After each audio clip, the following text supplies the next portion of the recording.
अस्सलाम वालेकुम। मैं आशिक हुसैन आपसे मुखातिब हूँ और आपको वेलकम करता हूँ अपने चैनल आशिक मेडिसिन इन्फो में। तो आज की इस वीडियो में मैं रिव्यू करूँगा एक बहुत ही मशहूर मेडिसिन के बारे में जिसका नाम है रेक्सल सिरप। दोस्तों, रेक्सल सिरप को अक्सर लोग बलगमी खांसी, सांस का फूलना और सीने की जकड़न के लिए यूज़ करते हैं।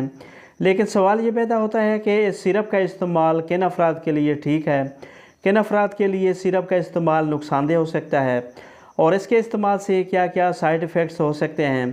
तो वीडियो को एंड तक लाजमी वॉच करें क्योंकि आज की इस वीडियो में मैं आपको इस सिरप के बारे में मुकम्मल मालूमात दूंगा।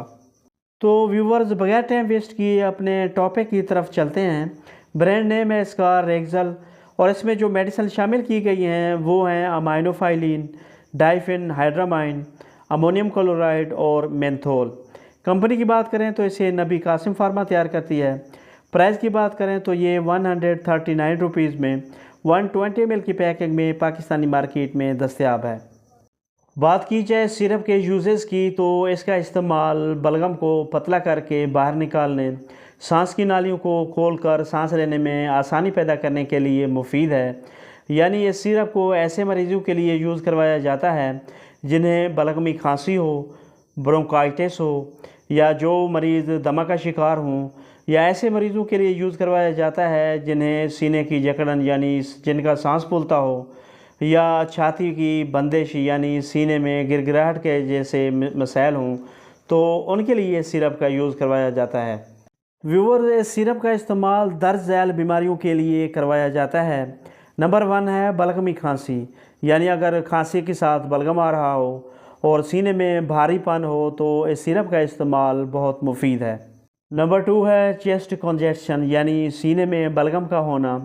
तो इस सिरप का इस्तेमाल सीने में मौजूद जमे हुए बलगम को पतला करके बाहर निकालने के लिए बहुत मुफीद है, जिससे सांस लेने में आसानी पैदा होती है। नंबर 3 है ब्रोंकाइटिस। इस कंडीशन में सांस की नालियाँ सूज जाती हैं और बलगम की प्रोडक्शन बढ़ जाती है, तो इस कंडीशन में भी इस सिरप का इस्तेमाल बहुत फ़ायदेमंद है। नंबर 4 है एस्थमा, यानी दमा। तो इस सिरप का इस्तेमाल दमा वाली खांसी, सांस की तंगी, सीने की जकड़न और छाती से सीटियों जैसी आवाज़ें आना वगैरह के मसाइल को ट्रीट करने के लिए भी बहुत इफ़ेक्टिव है।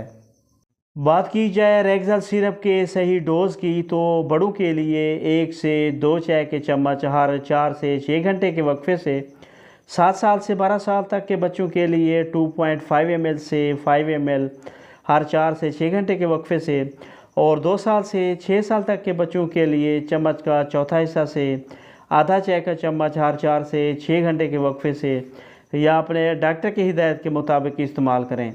रेक्सल सिरप के साइड इफ़ेक्ट्स या नुकसानात की बात करें तो इसके इस्तेमाल से कुछ साइड इफ़ेक्ट्स जो किसी किसी में हो सकते हैं उनमें दिल की धड़कन का तेज़ होना, हाथों में कपकपी का होना, सर दर्द या बेचैनी का होना और इसके अलावा उल्टी मतली की कैफियत का होना हो सकता है।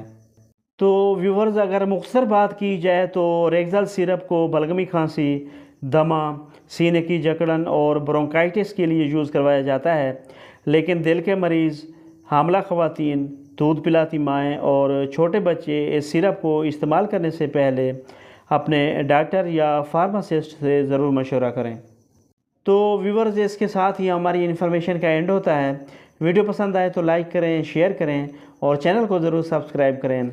मिलते हैं नेक्स्ट वीडियो में, तब तक के लिए अल्लाह हाफ़िज़।